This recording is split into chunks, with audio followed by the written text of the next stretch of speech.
আজ বক্সিগঞ্জ জুলাই যোদ্ধাদের অক্লান্ত পরিশ্রমের মাধ্যমে আজ আমাদের এই জুলাই সম্মেলন, এই সম্মেলনে সভাপতিত্ব করছেন প্রিয় বড় ভাই বাইজিদ আলামিন ভাই।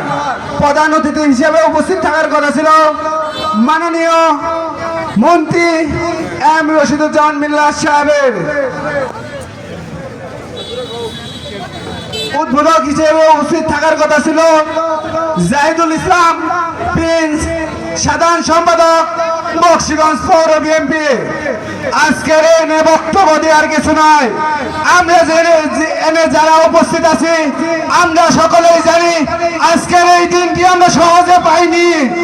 আমরা এই দিনটি পেয়েছি আমাদের হাজারো ভাইয়ের, হাজারো বোনের রক্তের বিনিময়ে।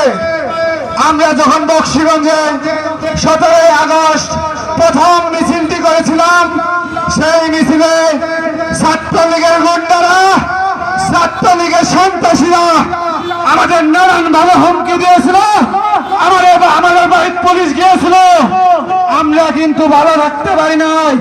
যাই হোক, নেট ছিল না, তারপরে আমরা যেমনি হোক যোগাযোগ করে আমরা এই জুলাই প্রোগ্রাম চালানোর জন্য আমরা যোগাযোগ করেছি। প্রিয় উপস্থিতি, আমরা জানি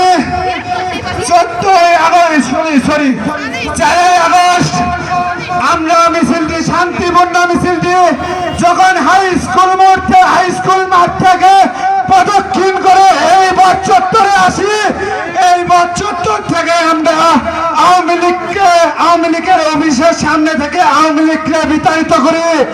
প্রিয় উপস্থিতি, আমরা যখন বিতাড়িত করে শান্তিপূর্ণ মিছিলটি আমরা হাই স্কুল মাঠে যাই, সেই সময় এই বক্সিগঞ্জের কুখ্যাত সন্ত্রাসী এই নজরুল সদাগর চাইনিজ কুড়াল নিয়ে ছাত্র জনতা যারা এনে আগুন নিবানি দেখছিল তাদের দৌড়ানি দিয়ে আমার বন্ধু উমায়ের উপর হামলা করে তার হাত ভেঙে দেওয়া হয়েছিল। প্রিয় উপস্থিতি, আমরা এখন দেখতে পাচ্ছি প্রশাসন নীরব। জানি না প্রশাসন কেন নীরব। প্রশাসন যদি নীরব থাকে আমরা ছাত্র জনতা নীরব থাকবো না।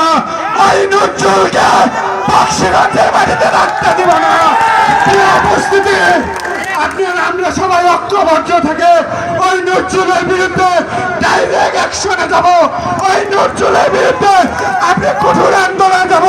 প্রিয় উপস্থিতি, নজরুল আরেকটা বিভ্রান্তিমূলক কথাবার্তা বলে বেড়ায়, আমাকে মন্ত্রী সাহেব সেলদার দেয়, আমাকে কেউ কিছুই করতে পারবে না।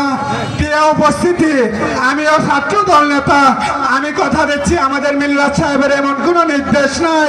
আমাদের মিল্লাত সাহেব নির্দেশ দিয়েছে বক্সিগঞ্জে কোনো আওয়ামী লীগের ঠাঁই হবে না।